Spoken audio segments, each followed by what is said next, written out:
you believe me if I told you that nowadays forests cover about 30% of the world's land area, but they are disappearing so fast?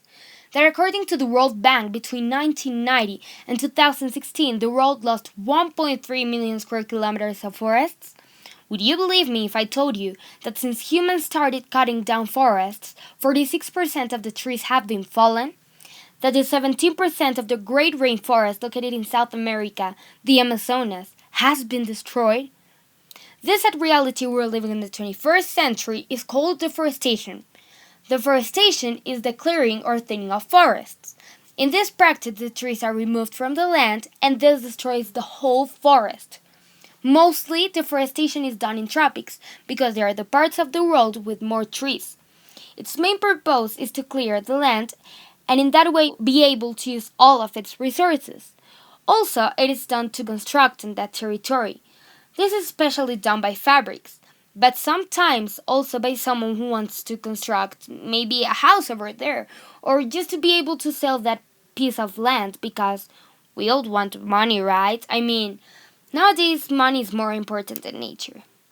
Another contributor to deforestation is the slash and burn agriculture, typically practiced in tropics. On this activity, farmers clear the forest by burning them, and in that way they can put their crops in that place. But most of the times the crops produce vegetables in a good way just for some years because of the impact that the soil received when the trees were burned. So the farmers have to move to another part of the tropic and repeat the same process. Later on I'll explain it better, but let me tell you that this has a big impact on nature. The places that are being more affected by slash and burn agriculture are South Asia, tropical Africa, and America. Deforestation is a method that is used with more frequency every day, but this is not okay because it has a big environmental impact. The function of trees in nature is to absorb the polluted air, retain the contaminated molecules, and then return to the world pure and clean oxygen. But each time we have fewer trees and more contaminated air, and this might be because of respiratory diseases or climate change. You might be wondering why this occurs. Well, it's easy. In this century, we can see how technology is so powerful and can advance very fast. Different ways of transport, as car or buses, are machines that can move without being pulled by horses, but this is because they have a motor who keeps repeating a process. And in the last step, it liberates smoke, which is called carbon monoxide. Carbon monoxide is also produced by fabrics. And do you know why these pretty fabrics exist? Because someone cut down the trees and constructed on that land. Anyways, carbon monoxide is produced almost every second and it produces diseases in humans that can be mortal, such as lung cancer. In fact, the World Health Organization estimates that 7 million people die each year because of diseases caused by carbon monoxide. If we had not felled all those trees, we would not be going through this. And it's quite frustrating to see how if we had done different things in the past, there wouldn't be so many people affected.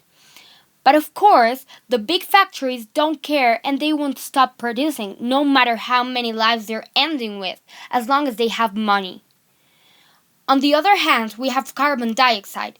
This one is produced when animals, including humans, exhale contaminated air from their bodies, or also when the wood is burnt, such as in the slash and burn agriculture. Carbon dioxide produces the greenhouse effect, which is a process that occurs when gases in the Earth's atmosphere trap the sun's heat, making the Earth's temperature hotter than it should.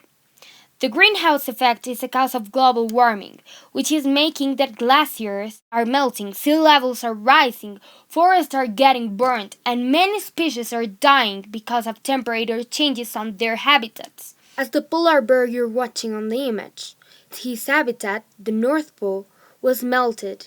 He had to move to another place he wasn't adapted to, and now he died. Each day is more difficult to stop global warming, and if we continue on this situation, animals and plants will die and humans need them to live. Would you believe me if I told you that the human race is finishing with their own? That we destroyed the most beautiful gift we had? Humans killed animals. Humans killed their families. Humans killed their home. Humans burned the prettiest landscapes we had, and each tree that helped us to live. Some people have faith that deforestation will stop, but maybe that won't be enough to be in time to save our home.